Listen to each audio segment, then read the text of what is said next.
I want you to point out to me, Mr. Mendoza, where Mr. Kaiser was rude, and you also allege that he threatened you.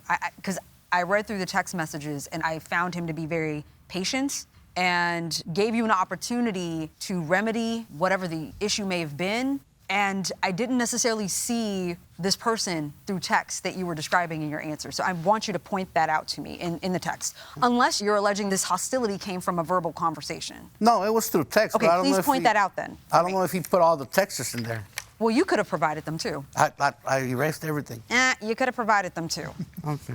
So what was said that we don't have in court today? That he was going to get someone else to do him. Is that really a threat? And then he just said he erased them, but how can he erase them? I have the whole transcript. Yeah, it seems to be a coherent conversation here. I mean, I don't see where there are gaps, where it doesn't make sense. There are a number of days that go by where you don't even respond. Is that how you conduct business with your clients? If they're asking you... No, that time I didn't respond to him because he was really hostile with me. I need to see that hostility. But he left me some voicemails too. Okay, so tell me about the voicemails. That's what I'm saying. He told me... No, tell me. Yeah, he says, if you're not going to be able to finish the job, I need you to pay me more money back because I'm going to get someone else. That's pretty standard for anybody that's paying for a service, right? He may have asked you repeatedly what was going on, and I think it's pretty normal for a client to say, well, listen, if you don't want to do the job, I could just go somewhere else. Can you give me my money back? I just need to understand why you were willing to just give the work to someone else and give him his money back. If you claim that you spent majority of his $4,500 on materials, that kind of doesn't make sense to me. You'd be at a loss.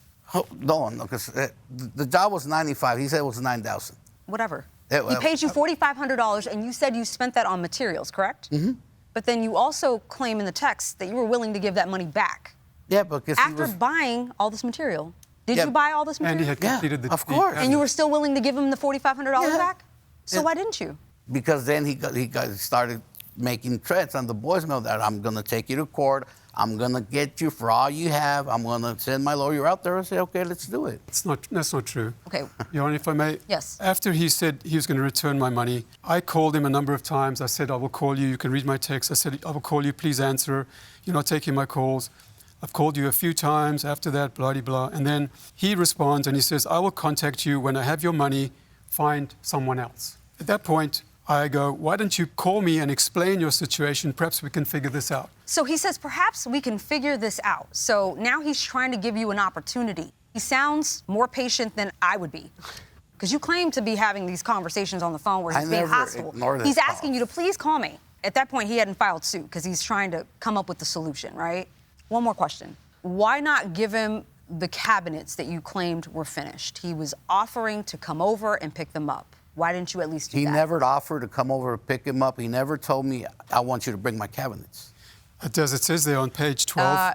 You want to look at page 12? I said, if you have all the cabinets ready, then why would you not want to install them? I said, maybe you don't have them ready. But then I go on to say, if the cabinets are built, then I will come pick them up at your house. I have the address. And then he completely ignores me. I never got these texts. That's when I blocked him. You blocked him? Yeah. Oh. It got that bad where you needed to block him? Yeah. Wow.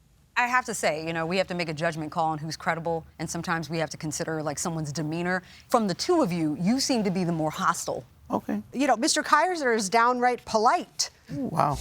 I think Mr. Kaiser did everything right to try to resolve this dispute.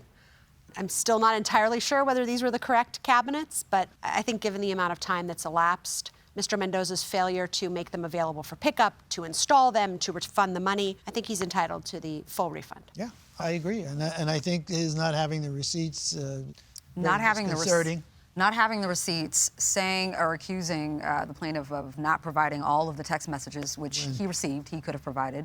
He just wasn't credible to me, and I just didn't see the hostility that he was describing in his answer about the plaintiff. He couldn't have been kinder, so. Certainly nothing egregious enough that would explain why he didn't just make them available for pickup. Yeah, really easy. Okay, I think we have a verdict. We have a verdict. Excellent.